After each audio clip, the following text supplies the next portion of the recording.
Les lumières scintillantes de l'arbre de Noël répandent une lumière chaude dans le salon, leur joie se moquant de la tension glaciale qui règne dans l'air. Zural tenait l'enveloppe dans ses mains. Son poids était bien plus lourd que la simple feuille de papier qu'elle contenait. L'expression sévère de son père disait tout ce qu'elle devait savoir avant même de l'ouvrir. Cela n'allait pas être un joyeux réveillon de Noël. La voix douce et sucrée de Michaela traversa le silence comme une lame. Elle se percha sur le bras du fauteuil en cuir préféré de leur mère, exhibant déjà le bracelet en diamant qu'elle avait reçu quelques instants plus tôt. Tu ne vas pas l'ouvrir. Le crépitement de la cheminée ne contribua guère à réchauffer le cœur de Zural, qui brisa le seau, les doigts tremblants. Elle déplia le papier, ses yeux parcourant les mots qui confirmaient sa pire crainte. Vous m'excluez du testament, dit-elle, la voix étonnamment stable.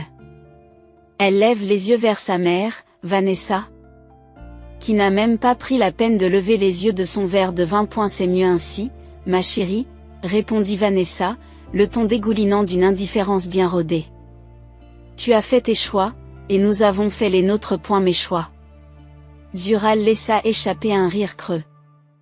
Tu veux dire que j'ai choisi de suivre ma passion au lieu de vivre sous ta coupe?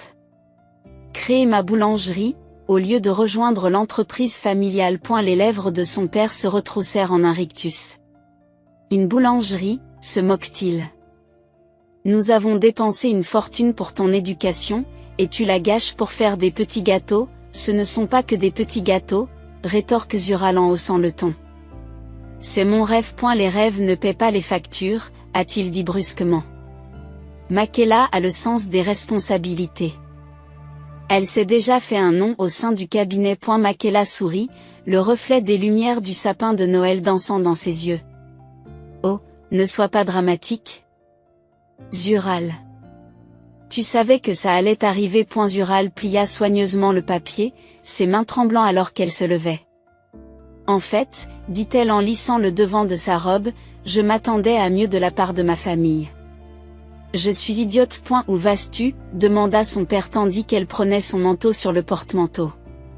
Nous n'avons même pas dîné. J'ai perdu l'appétit, répondit Zural en se glissant dans la veste en laine grattée. Sa main s'arrêta sur la poignée de la porte alors qu'elle se retournait pour leur faire face. Vous savez, vous pensez me punir. Mais en réalité, sourit-elle, une étincelle de défi dans les yeux, vous vous punissez vous-même plus que vous ne le pensez. Qu'est-ce que ça veut dire? Demanda Michaela, son sourire en coin s'estompant. Joyeux Noël, dit Zural, ignorant la question, et bonne chance. Tu vas en avoir besoin.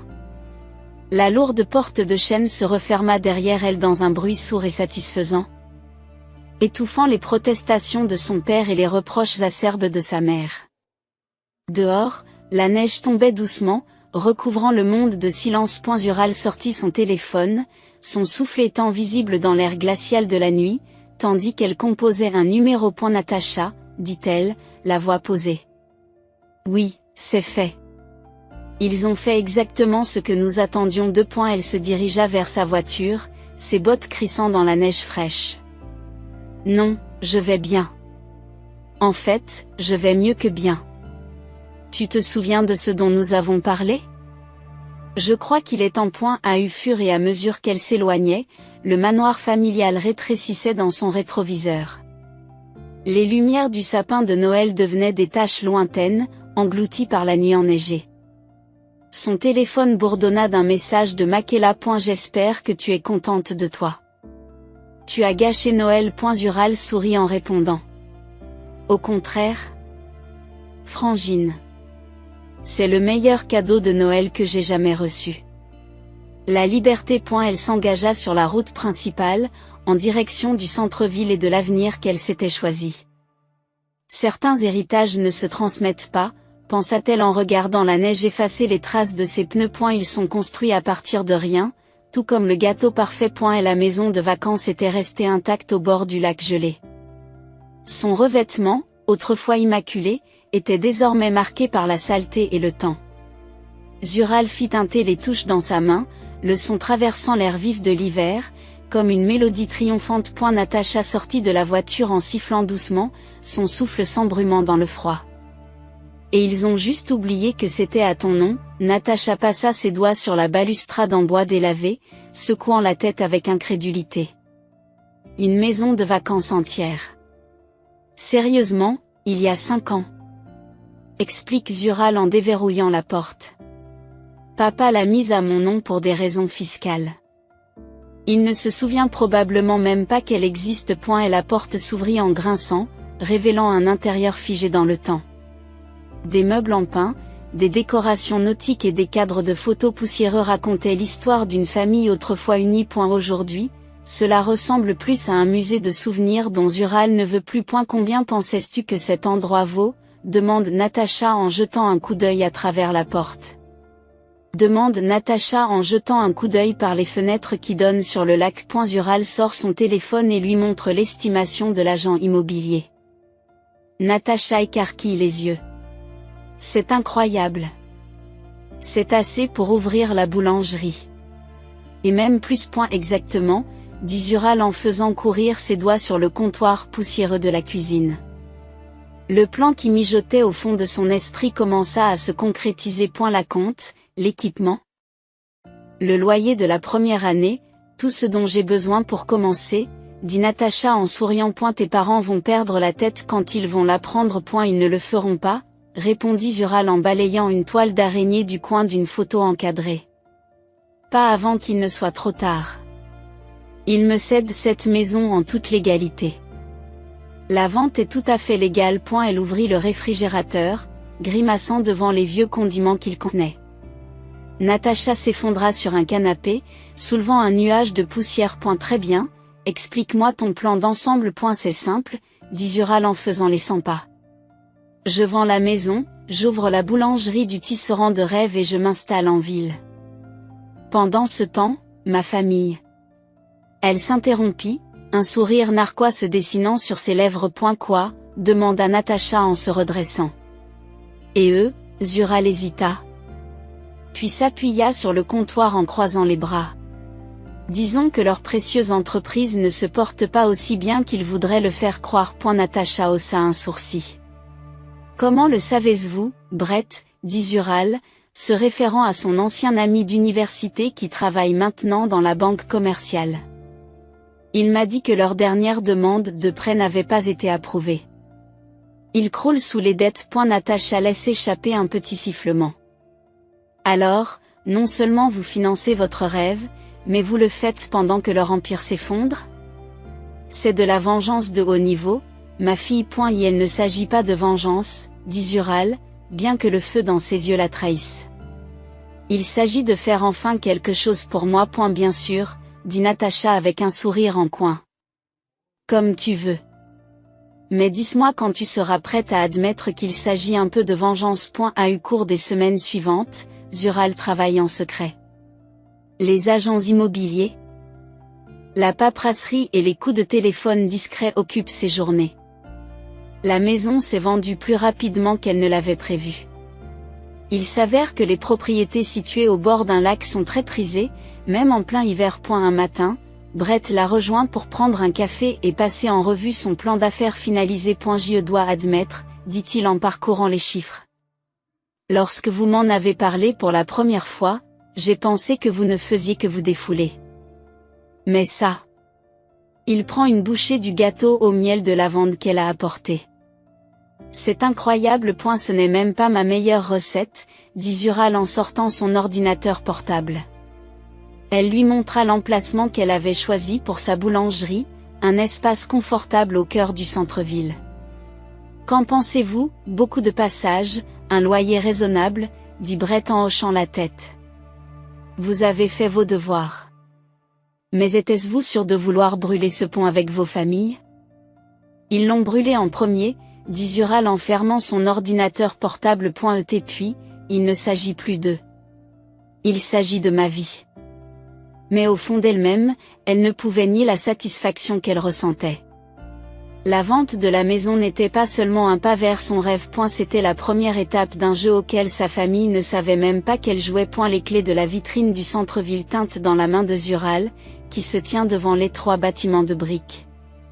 L'enseigne défraîchie à louer avait été remplacée par quelque chose de bien plus excitant. Le futur siège de la boulangerie Dreamweaver. Elle pouvait déjà imaginer la lueur dorée des luminaires se répandant sur le trottoir et l'odeur des pâtisseries fraîches attirant les gens. Pas mal, dit Natacha en balançant une boîte d'échantillons de peinture à l'entrée. Mais tu as du pain sur la planche. Zural sourit, passant sa main sur le vieux comptoir en bois. Le travail ne me fait pas peur. Ce sont les choses faciles qui me font peur. Les semaines suivantes ont été marquées par un flot d'activités. Les entrepreneurs ont vidé l'espace, épluchant les couches de l'histoire du bâtiment. Madame Zural s'est plongée dans les moindres détails, du choix des luminaires en cuivre chaud à celui de la teinte crème parfaite pour les murs. Mais dans les moments calmes, lorsque le bourdonnement des travaux s'interrompt, des souvenirs de sa famille s'immiscent dans son esprit. Elle se souvient des paroles dédaigneuses de son père. Les petits gâteaux ne paieront pas les factures. La froide indifférence de sa mère. Le rejet suffisant de Makela. Les échos du rejet persistaient, mais Zural s'en servait comme d'un carburant. Cette boulangerie, se murmure-t-elle un soir, seule dans l'espace, alors que le soleil descend sous la ligne d'horizon de la ville, n'a pas seulement pour but de leur prouver qu'ils ont tort. Il s'agit de prouver que j'ai raison. Le jour où l'enseigne a été posée, Zural se tenait de l'autre côté de la rue, regardant les lettres dorées briller au soleil, la boulangerie et le café Dreamweaver. Elle sentait les prémices de quelque chose de nouveau, de quelque chose qui lui appartenait. Le jour de l'ouverture arriva plus vite qu'elle ne l'avait prévu. L'air était vif, avec la promesse de l'hiver, mais la chaleur qui régnait à l'intérieur de la boulangerie attira la foule. Les files d'attente s'étiraient jusqu'à la porte, un mélange de locaux curieux et d'amis venus la soutenir. Zural se tenait derrière le comptoir, son tablier saupoudré de farine, étudiant à la main la préparation des cafés au lait et des pâtisseries. Un gâteau au miel de lavande, murmure une femme après avoir avalé sa première bouchée. Je crois que je viens de trouver le paradis. Natacha se faufile dans la foule. Un plateau de croissants à la main. Un journaliste du journal local demande une interview, chuchote-t-elle à Zural. Tout est prêt. Zural jeta un coup d'œil à l'espace animé, le cœur battant la chamade. Ils sentent le succès. Taquine Natacha. Plus tard dans la soirée, après la fermeture des portes et la fin de la cohue, Zural s'assit dans la boulangerie silencieuse. Et la coupure de presse du journal local était déjà encadrée et accrochée au mur, déclarant que la boulangerie Dreamweaver était la nouvelle coqueluche du centre-ville. Tout en sirotant une tasse de thé, Zural ressent le poids de son parcours. Elle avait commencé ce rêve avec rien d'autre que de la détermination et une maison de vacances que sa famille avait pratiquement oubliée. Maintenant, elle avait quelque chose de réel, quelque chose de significatif. Pour la première fois depuis des années, elle se sentait entière. Ce n'était pas seulement sa boulangerie. C'était son nouveau départ. Et ce n'était que le début. Et la boulangerie Dreamweaver était animée de son énergie habituelle lorsque la confrontation commença.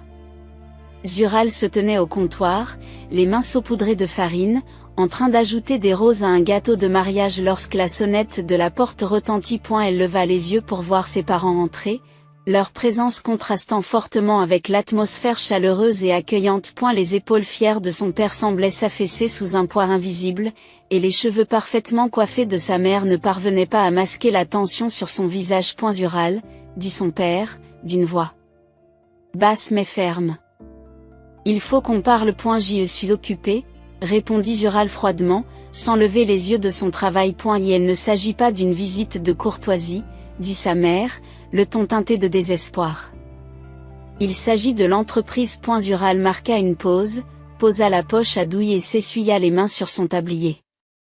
Laissez-moi deviner, dit-elle en se tournant vers eux. Vous êtes ici parce que vous avez besoin de quelque chose. Son père tressaillit mais continua. Nous vous proposons un partenariat. Des parts égales, des droits de vote, tout ce que tu as toujours voulu. Zural ne put s'empêcher de rire, d'un rire aigu et sans humour. Tout ce que j'ai voulu ? Tu veux dire tout ce que tu as passé des années à me dire que je ne méritais pas ? Sa mère s'est avancée, les mains tremblantes. Le cabinet est en difficulté. Nous avons perdu des clients importants, la banque a gelé notre crédit et les licenciements sont imminents. Nous avons besoin de capitaux frais, de vos capitaux et de votre sens des affaires pour nous aider à nous redresser. Zural croise les bras et s'appuie sur le comptoir. Alors laissez-moi résumer. La fille que vous avez reniée parce qu'elle était un échec est maintenant votre dernier espoir. Le visage de son père s'assombrit. Ce n'est pas le moment d'avoir des rancunes mesquines. Rancune? Zural haussa un sourcil. Ce que tu m'as remis la veille de Noël n'était pas une rancune. C'était une indemnité de départ de ma propre famille. L'atmosphère feutrée de la boulangerie se chargea soudain de tension, tandis que les clients jetaient des regards curieux dans leur direction. Natacha, qui essuyait une table voisine, s'est subtilement rapprochée, prête à intervenir si nécessaire. Et il ne s'agit pas seulement de nous, plaide sa mère. Il s'agit de préserver l'héritage de la famille. Les yeux de Zural se rétrécirent. Votre héritage, vous voulez dire? Pas le mien. Elle prit un morceau de papier sur le comptoir et le leur tendit. Il s'agissait d'une photo encadrée de la revue de presse élogieuse du Dreamweaver. C'est mon héritage, construit à partir de rien. Sans votre aide, dit son père d'une voix cassée. Nous nous sommes trompés, Zural, sur toute la ligne. Nous le voyons maintenant. Aide-nous, s'il te plaît. Zural étudia leur visage, cherchant ne serait-ce qu'une lueur de remords authentique. Au lieu de cela, elle vit du désespoir. Non pas pour leur fille, mais pour leur sauveur. Non, dit-elle simplement. Le mot traversa l'air comme un couteau. Et sa mère sursaute, serrant ses perles. Tu nous laisserais tout perdre, tu m'as perdu en premier, répondit Zural, le ton glacé. Tu m'as montré à quel point je comptais peu pour toi. Je ne fais que te rendre l'appareil. Et la voix de son père devint tranchante. Tu fais une erreur. Non, dit Zural en se rapprochant. Tu as commis l'erreur de me sous-estimer. De penser que j'avais besoin de toi pour réussir. Et maintenant, tu vas devoir en assumer les conséquences. Ils partirent, le poids de leur échec gravé sur leur visage. Natacha se rapprocha d'elle. Tu vas bien? Je vais bien, répondit Zural, qui les observait à travers la vitrine de la boulangerie. A eu cours des mois suivants, la nouvelle s'est répandue comme une traînée de poudre. L'entreprise familiale, autrefois fière, avait déposé le bilan. Leur vaste manoir a été mis en vente, de même que leurs voitures de luxe et leurs abonnements privés. Les chuchotements dans leurs cercles sociaux se sont amplifiés, n'étant plus flatteurs mais méprisants. Pour la première fois, Michaela a goûté à l'échec.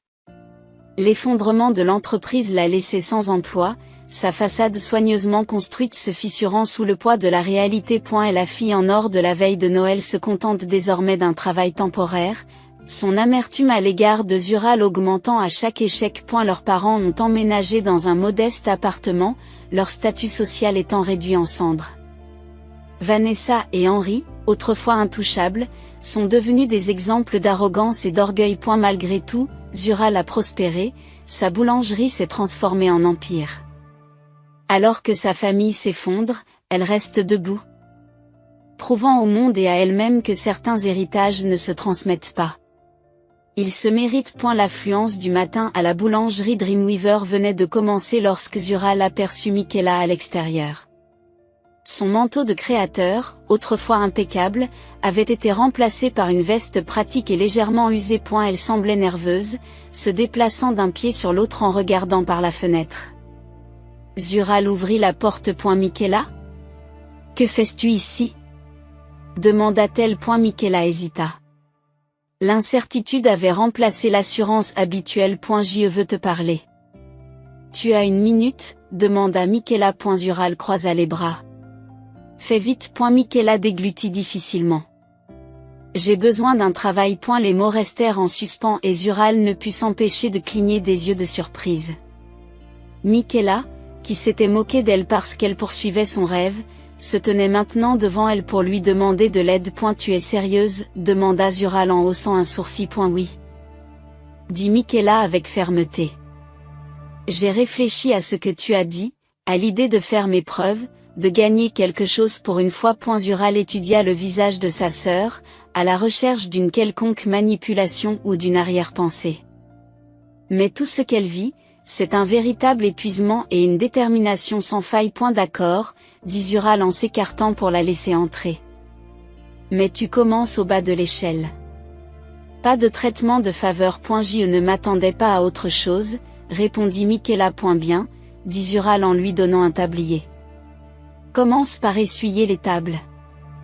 Je te montrerai ensuite comment utiliser le lave-vaisselle. Michaela acquiesça, noua le tablier autour de sa taille et attrapa un chiffon.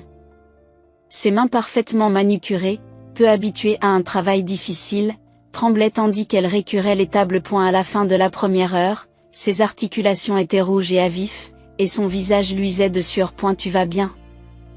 Demanda Zural pendant une brève accalmie. Je vais bien, répondit Michaela, mais sa voix était hésitante. Je mérite pire. Personne ne mérite de souffrir, dit Zural en lui tendant de la crème pour les mains. Mais tu dois apprendre. Prends soin de toi, ou tu ne tiendras pas le coup. Au fil des jours et des semaines, Michaela s'est adaptée à sa nouvelle réalité. Elle récure les sols, charge le lave-vaisselle industriel et apprend même à faire des cafés au lait sous l'œil attentif de Zural. Peu à peu, elle commence à comprendre la valeur du travail et la fierté de gagner quelque chose par ses propres moyens. Pendant ce temps, leurs parents subissent leur propre transformation. Leur père, autrefois à la tête d'un cabinet d'avocats, travaille aujourd'hui comme plongeur dans un café local. Ses mains, autrefois habituées à signer des contrats, récurent désormais les assiettes et polissent les verres. Leur mère, qui avait régné sur les galas de charité et les clubs sociaux, a pris un emploi dans un grand magasin. Au début, l'indignité de cet emploi la hérisse, mais avec le temps, elle trouve du réconfort dans le contact avec les gens ordinaires et dans le fait de gagner son propre salaire. Un soir, alors que la boulangerie fermait ses portes, Michaela s'est approchée de Zural. Merci de m'avoir donné cette chance, dit-elle, la voix tremblante. Je n'ai pas fait ça pour toi, lui répond Zural en franchissant la porte d'entrée. Tu l'as fait pour toi. Et tu devrais en être fier. Michaela acquiesça, les yeux brillants de larmes non versées. Pour la première fois, Zural ne voyait pas sa sœur comme une rivale, mais Michaela comme une personne, imparfaite, humble, et qui apprenait enfin ce qui comptait le plus. Et la boulangerie Dreamweaver était devenue plus qu'un lieu de prédilection locale. Elle faisait désormais sensation dans toute la ville. Les clients venaient de toute la ville pour goûter aux créations de Zural. Et l'engouement ne faisait que croître au fil des commentaires élogieux et des mentions sur les réseaux sociaux. Grâce aux bénéfices réguliers de la boulangerie, Madame Zural a commencé à explorer de nouvelles opportunités. Elle a investi dans 2 autres propriétés du centre-ville, transformant l'une d'elles en un café confortable et louant l'autre à un petit café artisanal. Mais il ne s'agit pas seulement d'affaires. La vision de Madame Zural s'étendait à la communauté. Son projet le plus ambitieux est la création d'une pépinière de petites entreprises dans un bâtiment historique. Le centre offrirait des ateliers, des programmes de mentorat et des bureaux abordables aux entrepreneurs en herbe. Pour Madame Zural, c'était l'occasion de mettre à profit les dures leçons qu'elle avait apprises en construisant son rêve. Il ne s'agit pas seulement de faire de la pâtisserie, a-t-elle dit à Natacha un soir, alors qu'elle mettait la dernière main au plan. Il s'agit de créer des opportunités pour des gens comme moi qui ont juste besoin d'un coup de pouce. Et sa famille ne pouvait plus ignorer son succès. Un soir, son père s'est arrêté à la boulangerie. Il avait l'air plus âgé, sa présence autrefois imposante ayant été adoucie par des mois de travail acharné et d'humilité. Cet endroit est remarquable, dit-il en jetant un coup d'œil à l'espace animé. Merci, répondit Zural, le ton neutre. Et elle hésita, puis ajouta, je suis fier de toi, Zural. Non seulement pour ce que tu as construit, mais aussi pour ce que tu es devenu. C'était la première fois qu'elle entendait ces mots de sa bouche, et même s'il n'effaçait pas le passé, il semait les graines de quelque chose de nouveau. Et sa mère, elle aussi, commença à changer. Elle n'avait plus l'air distant d'une personne habituée à être servie. A eu lieu de cela, elle s'est présentée aux événements communautaires de la boulangerie, a donné de son temps et a même proposé d'enseigner des ateliers de budgétisation de base à la pépinière d'entreprise. Michaela, aujourd'hui responsable de l'un des sites de Dreamweaver, a trouvé ses marques dans un travail honnête. Elle a souvent demandé conseil à Zural et leur relation, autrefois glaciale, s'est transformée en une sorte de sororité. Un soir, alors que Zural était assise dans son bureau et qu'elle examinait les plans de son prochain projet, elle réfléchit au chemin parcouru. Sa réussite n'avait plus rien à voir avec la vengeance. Il ne s'agissait plus de prouver que sa famille avait tort. Il s'agissait de se prouver à elle-même qu'elle avait raison, de croire en sa propre valeur alors que personne d'autre ne le faisait. La boulangerie était son rêve, mais la personne qu'elle était devenue en chemin était son véritable triomphe. Le hall bourdonne d'impatience lorsque Zural ajuste son badge. Zural Fernandez, PDG de Dreamweaver Enterprises. Autour d'elle, les chefs d'entreprise se mêlent à la foule et les caméras tournent, immortalisant le glamour de la cérémonie annuelle de remise des prix aux entreprises locales. Elle aperçoit sa famille au fond de la salle. Son père est assis avec raideur, son costume est un peu usé mais bien repassé. La façade de sa mère, autrefois impeccable, s'est adoucie, ses yeux s'écarquillent nerveusement tandis qu'elle serre son sac de soirée. Michaela, assise entre eux, esquissa un sourire timide lorsque leurs regards se croisèrent. Ils sont vraiment venus, chuchota Natacha en tendant un verre d'eau à Zural. Ils ont essayé, répondit Zural à voix basse. Cela vaut la peine. Avant que Natacha ne puisse répondre, le maire est entré en scène. Cette année, le prix de l'entreprise de l'année est décerné à quelqu'un qui incarne l'innovation, la résilience et l'engagement envers la communauté, a annoncé le maire. Depuis ses débuts modestes jusqu'au phénomène urbain, Dreamweaver Enterprises a transformé des vies. À commencer par celle de sa fondatrice. Mesdames et messieurs, veuillez accueillir Zural Fernandez. Un tonnerre d'applaudissements retentit alors que Zural se dirige vers le podium. La lumière des projecteurs est vive, mais elle se sent stable, sa confiance est aussi inébranlable que les fondations qu'elle s'est construites. Merci, commence-t-elle, la voix claire. Lorsque j'ai commencé ce voyage, je n'aurais jamais imaginé être ici aujourd'hui. Le tisseur de rêves a commencé comme un rêve personnel, un moyen de me prouver que je pouvais créer quelque chose de significatif. Elle marque une pause et jette un coup d'œil à sa famille. Mais en cours de route, j'ai réalisé quelque chose de bien plus grand. Le succès n'est pas seulement lié à ce que l'on construit, mais aussi à la personne que l'on devient. Et il s'agit de ce que l'on aide en chemin. Son regard s'attarde sur ses parents et Michaela. Parfois, les personnes qui vous blessent sont celles qui vous aident le plus à grandir. Ma famille n'a pas toujours cru en mon rêve, mais elle a grandi autant que moi. Leur volonté de changer, de travailler dur et de reconstruire des relations m'a appris quelque chose que je garderai pour toujours. Il n'est jamais trop tard pour la rédemption. Les applaudissements redoublent tandis qu'elle recule, le cœur plus léger qu'il ne l'avait été depuis des années. Plus tard dans la soirée, alors que les invités se retiraient, son père s'approcha d'elle. Ton discours, dit-il d'un ton bourru. Il signifiait beaucoup. Zural sourit. Ce n'était pas seulement pour moi. C'était pour nous tous. Une semaine plus tard, la famille s'est réunie dans un parc du centre-ville pour participer bénévolement à l'un des projets communautaires de Zural. Ils ont planté des fleurs, peint des bancs et travaillé avec les voisins pour transformer l'espace. Michaela a essuyé une trace de peinture sur son visage et a souri. Je crois que j'ai raté ma vocation de paysagiste. Son père ricane en ajustant ses gants. Attention, tu pourrais commencer à aimer le dur labeur. Zural les observa, le cœur gonflé d'un mélange de fierté et de paix. Ce n'était pas la famille dans laquelle elle avait grandi. C'était quelque chose de mieux. Une famille qui avait appris, ensemble, à se défaire de sa fierté et à embrasser le pouvoir du recommencement. Alors que le soleil descend sous l'horizon, jetant une lueur dorée sur le parc, Zural prend du recul pour admirer son travail. L'espace autrefois négligé débordait désormais de vie, à l'image de leur voyage. Ça a l'air bien, dit doucement sa mère, debout à côté d'elle. C'est vrai, acquiesce Zural. Et pour la première fois depuis des années, on se sent chez soi.